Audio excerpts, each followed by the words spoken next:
ये अंधकार कभी प्रकाश की राह नहीं रोक पाया। यातनाएं कभी प्रगति की राह को दुर्बल नहीं कर पाईं, विशेषकर जब दृढ़ संकल्प और सहन शक्ति मानव का साथ दे रहे हों। सहस्त्रार्जुन ने ऋषिगणों के आश्रमों को भस्म करके समझ लिया कि उसने अब संसार में गुरु शिष्य परंपरा का अंत कर दिया है, शिक्षा के प्रसार का मार्ग रोक लिया है। परंतु उसे यह ज्ञात नहीं था कि जो शिक्षा के प्रेमी होते हैं वे बड़ी से बड़ी यातनाएं झेलकर भी शिक्षा को, शिक्षा संस्थानों को जीवित रखते हैं।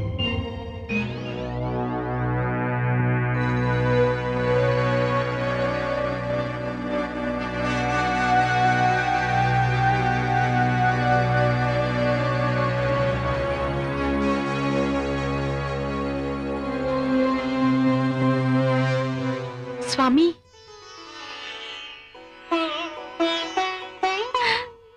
सत्य कहते हैं स्वामी, जहां इच्छा होती है वहां मार्ग भी मिल जाता है, जहां विश्वास होता है वहां प्रकाश मिल ही जाता है, और जहां प्रण होता है वहां सफलता भी मिल ही जाती है स्वामी। सत्य तो यह भी है देवी कि इतनी निराशापूर्ण स्थितियों में केवल एक नारी ही मुस्कुरा सकती है। स्वामी, हमारे शिष्यों ने निराशा के अंधकार में आशा के दीप जला दिए हैं। आप बाहर चलकर तो देखिए। बाहर? बाहर क्या है? स्वामी, बाहर जो है उस पर केवल सुनकर ही नहीं, देखकर ही विश्वास किया जा सकता है। आप आइए ना, आइए स्वामी, आइए, आइए स्वामी।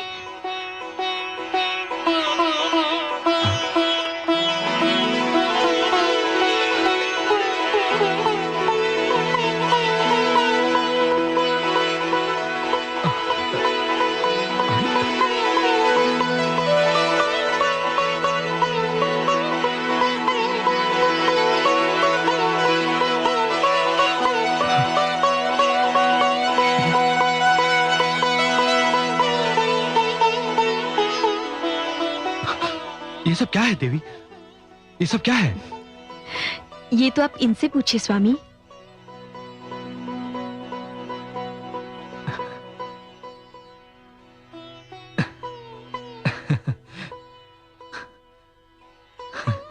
धन्य हो शिष्यों, धन्य हो। परंतु शिष्यों, ये सब इतना शीघ्र तुम लोगों ने किया कैसे, ये तो बताओ। यह सब आपके यश का फल है गुरुदेव।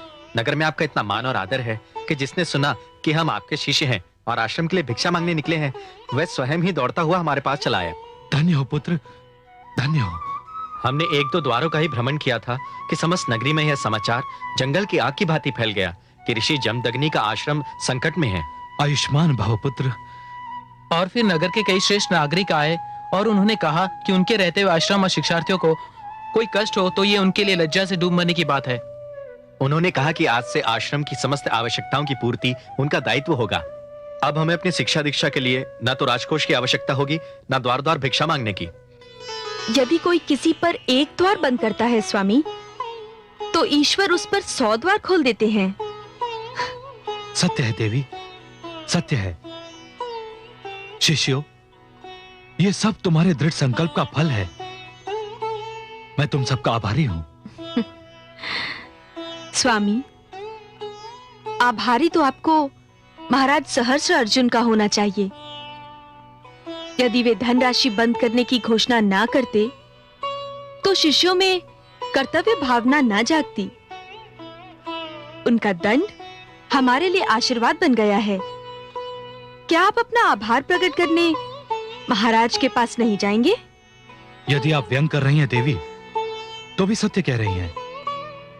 मैं महाराज सहस्त्र अर्जुन के पास जाऊंगा अवश्य, परंतु उन्हें उलाहना देने नहीं, उन्हें एक बार फिर उनके राजधर्म का ध्यान कराने। मैं उनसे कहूंगा कि वो निस्संदेह मेरे आश्रम को आर्थिक सहायता ना दें, परंतु विद्यार्थियों, आश्रम और गुरुओं से वैर ना करें। इसी में उनका कल्याण है और इसी में राष्ट्र का कल्याण भी है। स्वामी, यदि आप जाना चाहते हैं तो मैं आपको रोकूंगी नहीं, किंतु स्वामी, जो व्यक्ति सो रहा है उसे झंझोड़ के जगाना संभव है, किंतु जो व्यक्ति सोने का अभिनय कर रहा है उसे जगाना असंभव है स्वामी। अर्थात देवी? स्वामी, मुझे पूर्ण विश्वास है कि महाराज जो कुछ भी कर रहे हैं वो एक योजनाबद्ध अभियान के अंतर्गत है। वे आपकी बात नहीं सुनेंगे।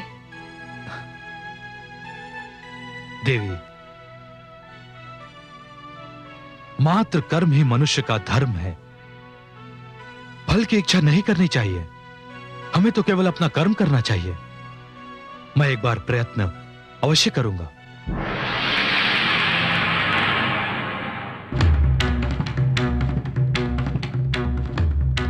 महेशपति नरेश की जय हो। महाराज ऋषि जमदग्नि पधारे हैं और आपसे मिलने की अनुमति चाहते हैं महाराज। ऋषि जमदग्नि? वो यहाँ क्यों आए हैं? क्या गवों की चोरी की सूचना देने? मैं जानता हूं क्यों आए हैं ऋषि जमदग्नि यहां। ये यहां स्थगित आर्थिक सहायता पुनरारंभ कराने आए हैं। अनुदान मांगने के अतिरिक्त कार्य ही क्या है इन ऋषियों का? परंतु सभागार के शिष्टाचार और सिद्धांतों के अनुसार हमें उन्हें बुलाना तो पड़ेगा ही। अच्छा है, उन्हें बुलाना ही चाहिए। मुझे जो कुछ भी कहना है उनके सम्मुख ही कह दूंगा। ऋषिवर को मान सहित बुलाया जाए।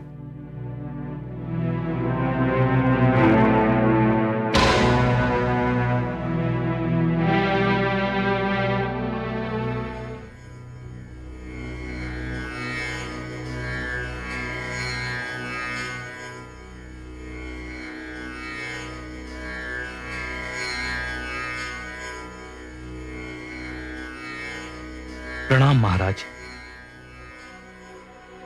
ऋषि जमदग्नि, हमारे सभागार में आपका स्वागत है। यदि आप हमसे अनुदान मांगने आए हैं तो हमारा उत्तर सुन लीजिए। यह संभव नहीं होगा। मैं अनुदान मांगने नहीं आया हूं। तो फिर क्यों आए हैं यहां? शीघ्र बताइए, हमें राज्य के आवश्यक कार्य भी करने हैं। आया तो मैं आपको कुछ स्मरण कराने, कुछ ध्यान दिलाने, कुछ समझाने के लक्ष्य से था। मुझे ऋषियों के उपदेश की ना तो आवश्यकता है और ना ही उनके लिए मेरे पास समय है। मैं जानता हूं महाराज, और मैं ये भी जानता हूं कि वो सब करना आपका भी समय नष्ट करना है और मेरा अपना भी। इसलिए मैं जिस दूसरे कारणवश यहां आया हूं उसे व्यक्त करना चाहूंगा। आपके आने का दूसरा कारण क्या है? मैं आपका आभार प्रकट करने आया हूं महाराज। आभार? हाँ महाराज, आभार। आपके महामंत्री के आगमन और आपके आदेश ने सारे आश्रम में नए प्राण फूंक दिए हैं। क्या कहना चाहते हैं आप? महाराज, मेरे शिष्यों के प्रयास के फलस्वरूप आश्रम में दूध धान्य की वर्षा हो रही है। नगर के श्रेष्ठ नागरिकों ने और नगर सेवकों ने आश्रम को हर प्रकार की सहायता का आश्वासन दिया है। अब मेरे आश्रम को आपके अनुदान की कोई आवश्यकता नहीं। आप मेरा अपमान करने आए हैं यहां ऋषि जमदग्नि? अपमान? आपके राज्य में आभार को अपमान कहते हैं महाराज? अपनी सीमा में रहो ऋषि जमदग्नि। मैं अपनी सीमा को अच्छी तरह से जानता हूं, परंतु आप अपनी मर्यादा को भूल चुके हैं महाराज, और अपने धर्म को भी। अब भी कुछ नहीं गया है। आप पलट सकते हैं, विनाश के पथ पर अपने बढ़ते हुए पग रोक सकते हैं। तुम मुझे उपदेश देने वाले होते कौन हो? यह उपदेश नहीं है महाराज, मेरा परामर्श है। और यह परामर्श देना मेरा गुरु धर्म है, ऋषि धर्म है, ब्राह्मण धर्म है। तुम मेरी सहनशीलता की परीक्षा ले रहे हो ऋषि जमदग्नि। इससे पहले कि सभागार में कोई अनहोनी हो जाए, चुपचाप यहां से चले जाओ। अनहोनी तो आप कर चुके हैं राजन। भला गौओं की चोरी से बढ़कर अनहोनी क्या हो सकती है? आज तक ऐसा घृणित अपराध किसी ने नहीं किया। परंतु वत्स, गौओं की चोरी से यहां होने वाली बातों का क्या संबंध है? बहुत गहरा संबंध है ऋषिवर। आज जो बातें हो रही हैं उसकी जड़ें चोरी की इसी घटना में हैं। मैं कुछ समझा नहीं वत्स। आपकी गौएं नर्मदा के तट पर शिवालय के पास एक बाड़े में हैं। आप उन्हें वहां जाकर ले सकते हैं। तुम्हें कैसे ज्ञात हुआ? आपने तो इस सत्य को छिपाने का बहुत प्रयत्न किया था, किंतु सत्य बहुत देर तक छिपा नहीं रहता राजन। मैं कुछ समझा नहीं वत्स। आपकी गौओं की चोरी महाराज सहस्त्र अर्जुन ने करवाई थी। गुरु वशिष्ठ का आदेश है कि आप सर्वप्रथम अपनी गौओं को अधिकार में ले लें।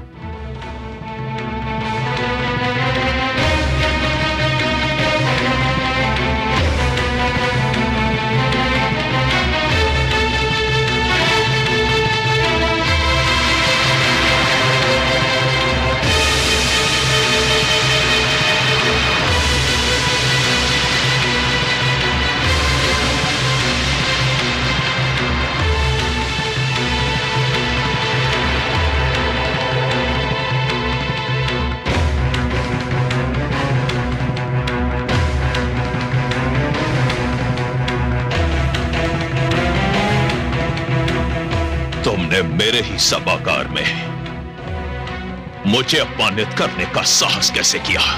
मैंने तुम्हारे सभागार में केवल सत्य बोलने का साहस किया। यदि इस सत्य में तुम्हारा अपमान निहित था तो मेरा क्या दोष है?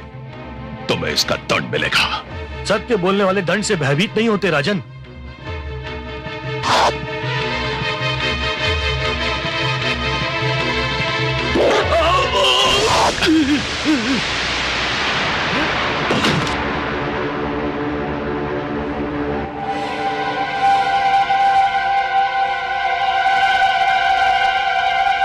ऋषि जमदग्नि के आश्रम को जलाकर राख कर दिया जाए। इस धरती पर उसके आश्रम का चिन्ह विशेष न रहे। वहां की हर वस्तु को आग लगा दी जाए। हमारी आज्ञा का पालन किया जाए। जो आज्ञा महाराज।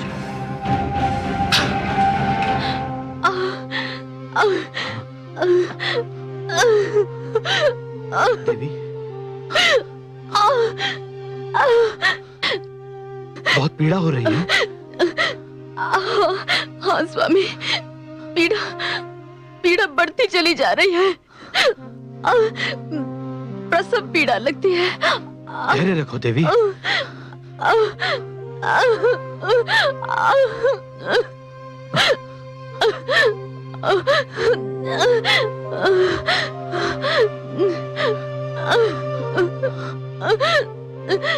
स्वामी, भृगुवंश की बेल में एक और कली फूटने वाली है।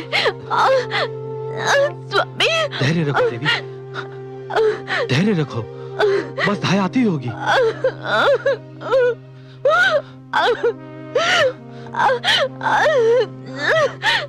धैर्य रखो।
इस समय सब लोग सो रहे होंगे। एक एक करके जाओ। एक बात ध्यान में रहे, कोई भी प्राणी जीवित नहीं बचना चाहिए। जिस अपराध का कोई प्रमाण नहीं होता, संसार उसे दुर्घटना समझकर भुला देता है। जाओ। जो आज्ञा।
माता श्री, सारा आश्रम अग्नि की लपटों में घिर गया है।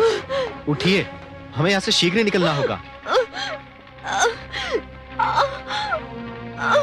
माता स्वयं अपने बल पर नहीं चल सकती, इन्हें उठाकर ले जाना पड़ेगा।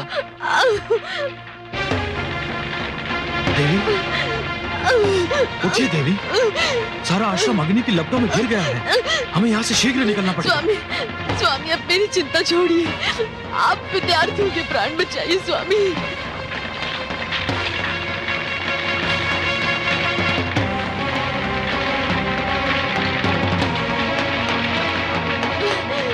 आचार्य, आश्रम में लगी अग्नि देखकर धाई यहाँ आते आते लौट गई। ये तो बहुत बुरा हुआ।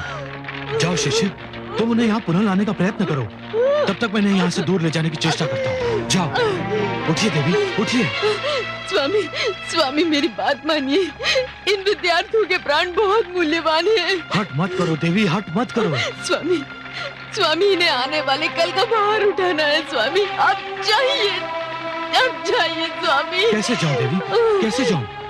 मैं तुम्हें इस स्थिति में छोड़कर कैसे जाऊँ? यदि मरना ही है तो एक साथ मरेंगे। उठिए देवी, उठिए।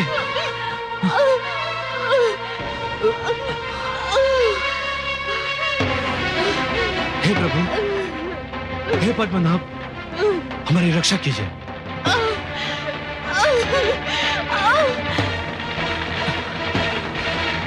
शीघ्र चलो शिष्यों, शीघ्र चलो।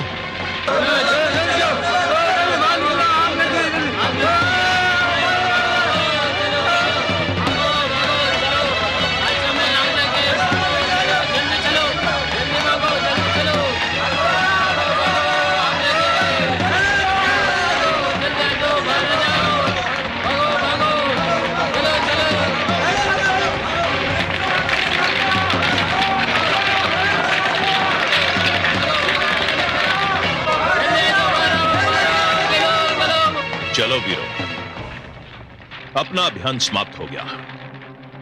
मैंने अपने राज्य में ऋषि कुल और आश्रम शक्ति को जलाकर भस्म कर दिया। चलो।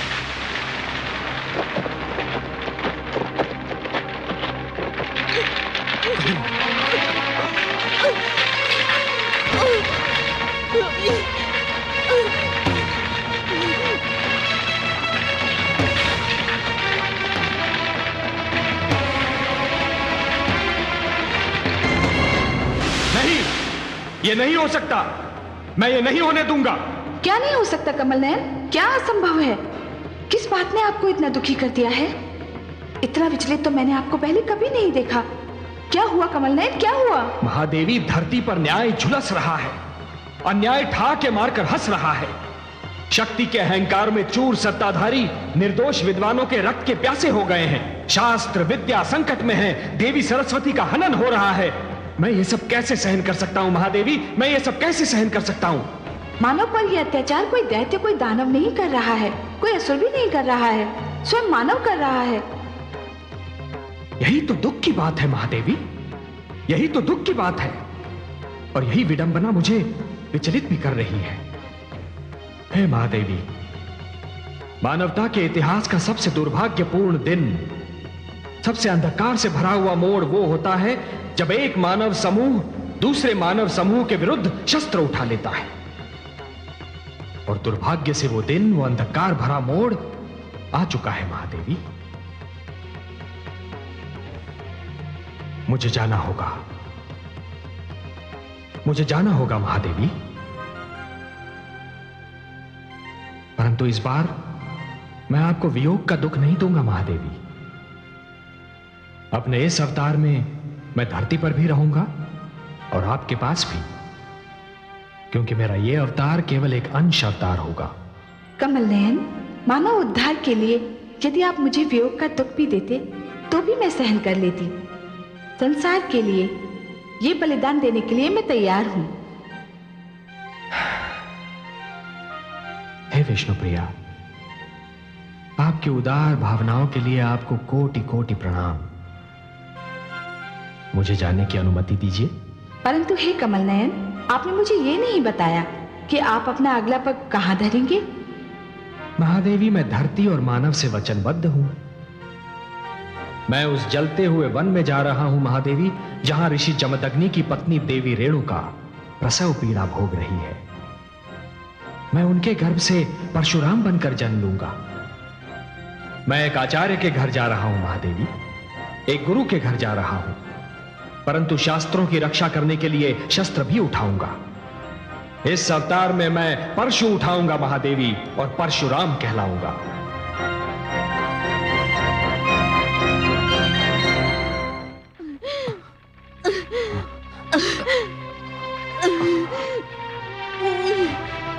बैठिए देवी।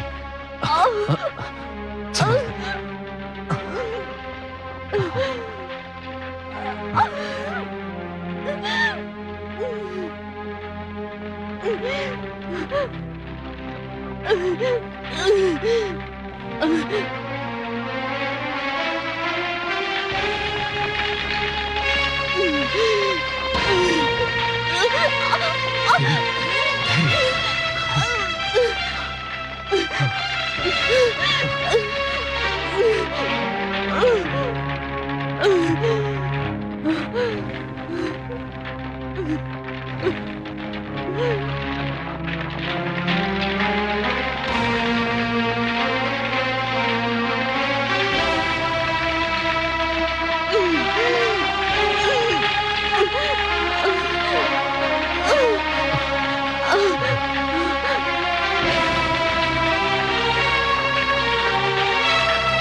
देखिए देवी। हाँ।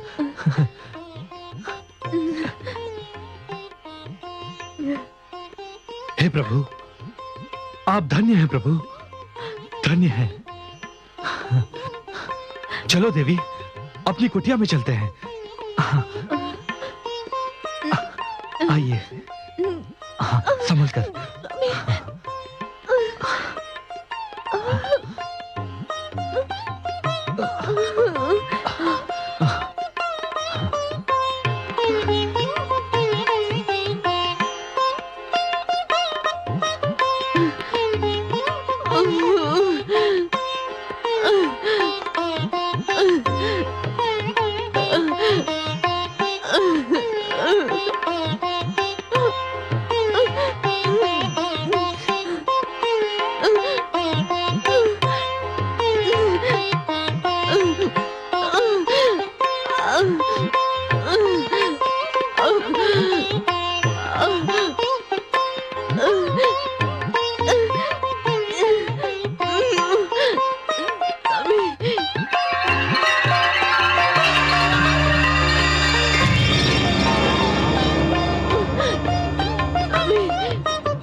अरे धाई माँ आ गई, धाई माँ आ गई।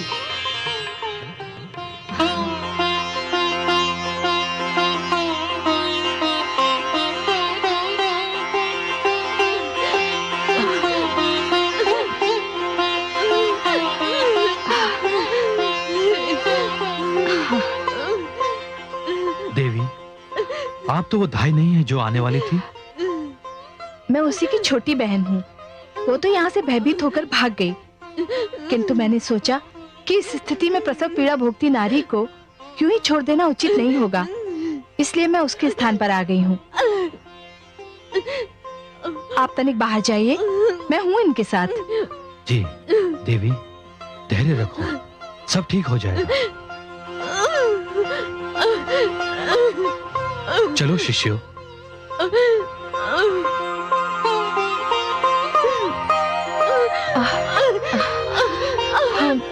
हाँ हाँ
धन्य है लीलाधारी आप, धन्य है आपकी लीला।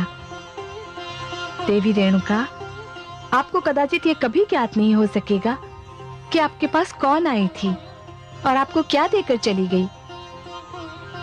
मैं अपनी धरोहर आपको सौंप कर जा रही हूँ।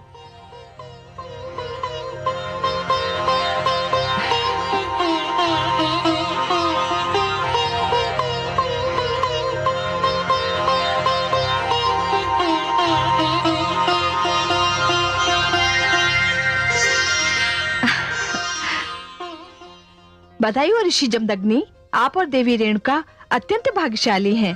आपके वंश में स्वयं नारायण ने जन्म लिया है। धन्यवाद देवी।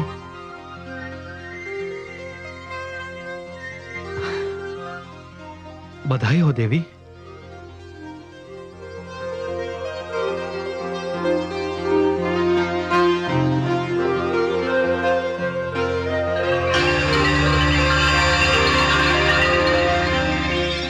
आपने हमारे वंश को एक अनमोल रत्न दिया है।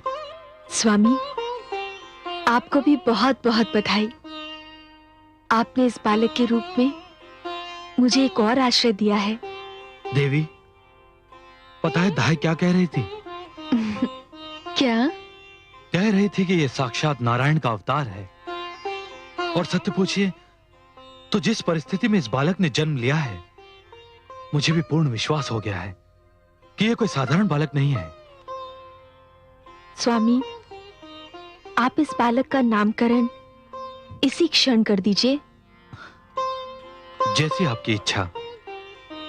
हे देवी, ये भृगुवंशी राम कहलाएगा। मेरा राम। और ये उन सब का विरोध करेगा, उन सब का सर्वनाश करेगा जो आश्रम को मिटा देना चाहते हैं। मैं मां हूं, धरती मां, जिस मां के लाल को जन्म देने में सहायता करने के लिए स्वयं माता लक्ष्मी धाय मां के रूप में गगन से धरती पर पधारी हो। उस मां का शिशु कौन होगा और कितना महान होगा, यह बताने की आवश्यकता नहीं।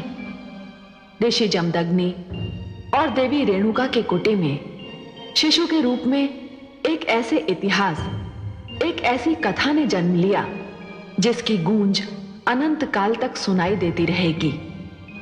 ऋषि जमदग्नि ने शिशु को राम का नाम दिया, किंतु संसार उसे भगवान श्री विष्णु के अंशावतार परशुराम ही कहकर पुकारता है। राम के परशुराम बनने की कथा जितनी रोमांचक है, उतनी ही यातनापूर्ण भी। और इस कथा का मुख्य खलनायक सम्राट सहस्रार्जुन था।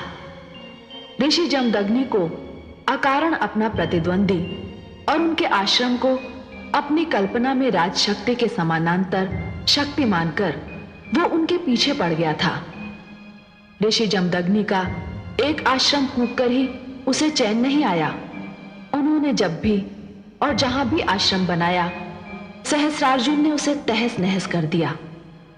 यह सिलसिला चलता रहा और नन्हा परशुराम माता की गोद में सिमटा ये आतंक देखता रहा।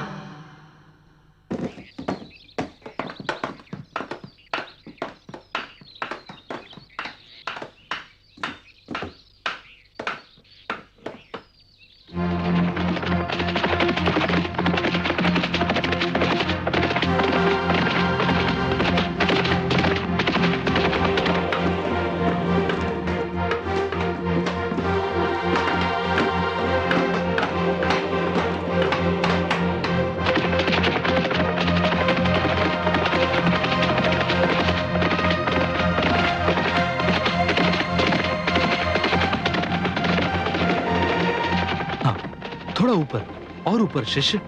हाँ। गुरुदेव, सहस्रार्जुन फिर अपनी सेना लेकर आ रहा है।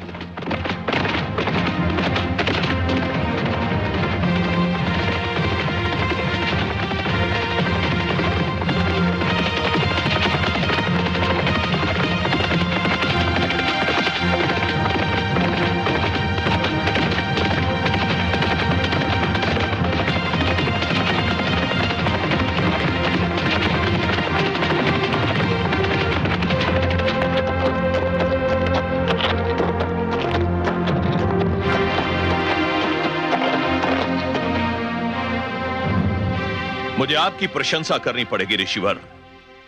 मैं आश्रम जलाते जलाते थक गया हूं। आप आश्रम बनाते बनाते नहीं थके। उसका कारण है राजन। क्या कारण है? आप जिन्हें आश्रम समझते हैं, वास्तव में वो आश्रम नहीं है, विद्या और ज्ञान के प्रतीक हैं।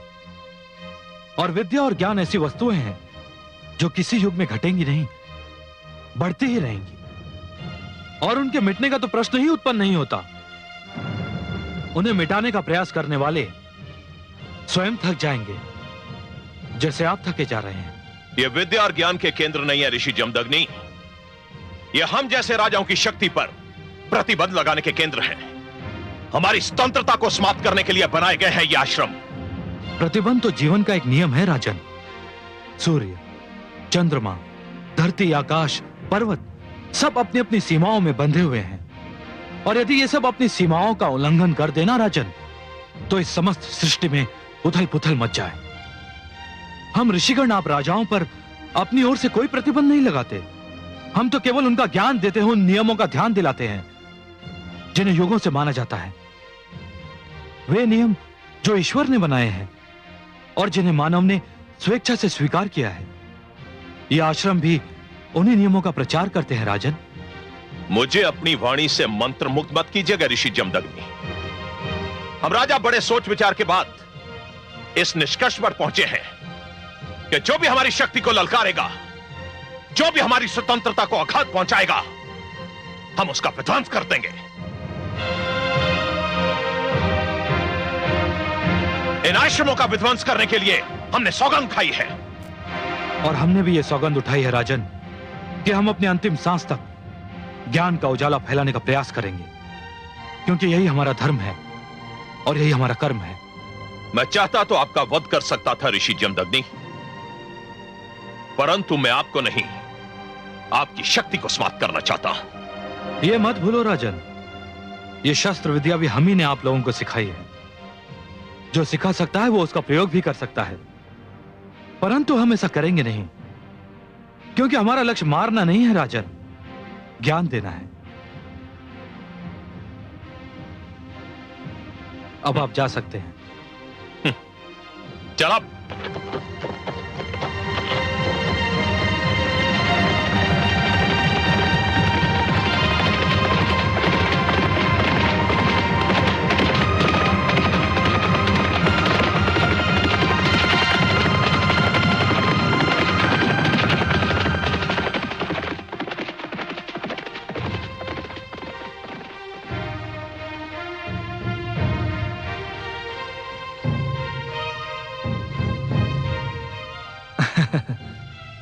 पता है देवी, ये ऐसा क्यों कर रहा है? बार बार महाराज सहस्त्र अर्जुन का प्रहार हमारे आश्रम पर इससे सहन नहीं हो रहा है ना पुत्र? हाँ स्वामी, जब आप महाराज सहस्त्र अर्जुन के साथ बातें कर रहे थे, उस वक्त इस बालक के मुख पे जो क्रोध था वो देखने योग्य था। इसे फेंक दो, फेंक दो। आ पुत्र, इतने क्रोधित मत हो। क्रोध को अपने मन में समेट कर रखो। कभी कभी जीवन हमसे परीक्षा लेता है और उसी समय हमें धैर्य की आवश्यकता होती है। हमने इन राजाओं को शस्त्र चलाना सिखाया पुत्र, परंतु स्वयं शस्त्र हाथों में लेना हमें शोभा नहीं देता, क्योंकि हमारा कर्म शस्त्र और ज्ञान का प्रचार करना है।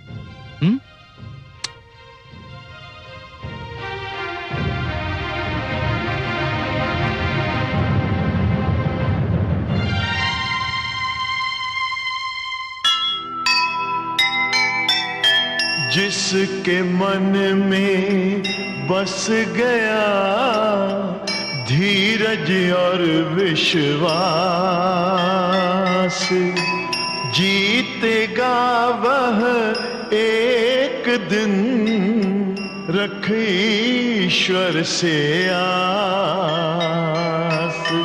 खेती अत्याचार की कभी न फलने पाए, सत्यमेव जयते सदा, हारा है अन्याय,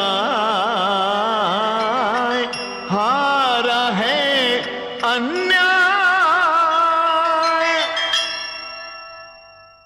जो सुनेगा ये पुराण पाएगा सुख और ज्ञान, पाएगा सुख और ज्ञान।